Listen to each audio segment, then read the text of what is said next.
ശബരിമല സ്വർണ്ണക്കൊള്ളയിൽ പോറ്റിയെ പൂട്ടാൻ ഇഡി ജാമ്യം കിട്ടി പുറത്തിറങ്ങിയാൽ ഉണ്ണികൃഷ്ണൻ പോറ്റിയെ ഉടൻ തന്നെ ചോദ്യം ചെയ്യും. സഹിൻ ആന്റണിയാണ് ഈ വാർത്തയുടെ വിശദാംശങ്ങളുമായി നമുക്കിപ്പോൾ ഉള്ളത്. Sahin, good morning.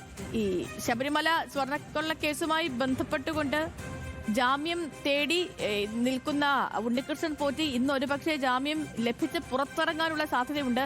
അങ്ങനെ പുറത്തിറങ്ങുകയാണെങ്കിൽ പൂട്ടാൻ ഇഡി റെഡിയാണ്. വിവരങ്ങൾ എങ്ങനെ?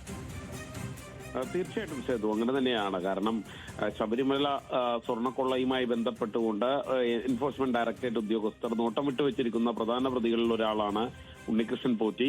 ഉണ്ണികൃഷ്ണൻ പോറ്റിയെ ചോദ്യം ചെയ്താൽ മാത്രമേ മുന്നോട്ട് ഈ കേസ് ശക്തമായി എൻഫോഴ്സ്മെന്റ് ഡയറക്ടറേറ്റിന് കൊണ്ടുപോകാൻ കഴിയുകയുള്ളൂ. കഴിഞ്ഞ ദിവസം മുരാരി ബാബുവിനെ അടക്കം എൻഫോഴ്സ്മെന്റ് ഡയറക്ടറേറ്റ് ചോദ്യം ചെയ്തിരുന്നു. ഇന്നോ നാളെയോ ശ്രീകുമാറിനെയും ചോദ്യം ചെയ്യാൻ എൻഫോഴ്സ്മെന്റ് ഡയറക്ടറേറ്റ് തീരുമാനിച്ചിട്ടുണ്ട്.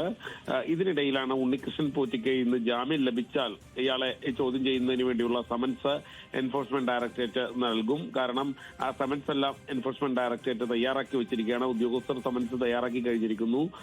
ഉടൻ തന്നെ ഉണ്ണികൃഷ്ണൻ പോറ്റിയെ ചോദ്യം ചെയ്താൽ മാത്രമേ കൂടുതൽ ആളുകളിലേക്ക് ഈ കേസ് കൊണ്ടുപോകാൻ കഴിയുകയുള്ളൂ. ഇതിന്റെ സുപ്രധാനമായ പ്രതികളിൽ ഒരാളായിട്ട് തന്നെയാണ് ഉണ്ണികൃഷ്ണൻ പോറ്റിയെ എൻഫോഴ്സ്മെന്റ് ഡയറക്ടറേറ്റ് വിലയിരുത്തുന്നത്. ഇയാൾ തന്നെയാണ് ഈ സ്വർണ്ണക്കൊള്ളയിൽ തട്ടിപ്പിന് പ്രധാനമായി പങ്കുവച്ചിരിക്കുന്നത് എന്നുള്ളതാണ് എൻഫോഴ്സ്മെന്റ് ഡയറക്ടറേറ്റിന്റെ വിലയിരുത്തൽ. അതുകൊണ്ട് തന്നെ ഇയാൾക്ക് വേണ്ടിയുള്ള നടപടികളാണ്, അല്ലെങ്കിൽ ഇയാളെ സമൻസ് അയച്ച് ചോദ്യം ചെയ്യുന്നതിനുള്ള നടപടികളാണ് എൻഫോഴ്സ്മെന്റ് ഡയറക്ടറേറ്റ് ഇപ്പോൾ നടത്തിക്കൊണ്ടിരിക്കുന്നത്. ശരി, സഹിൻ ആന്റണിയാണ് വിവരങ്ങൾ നൽകിയത്.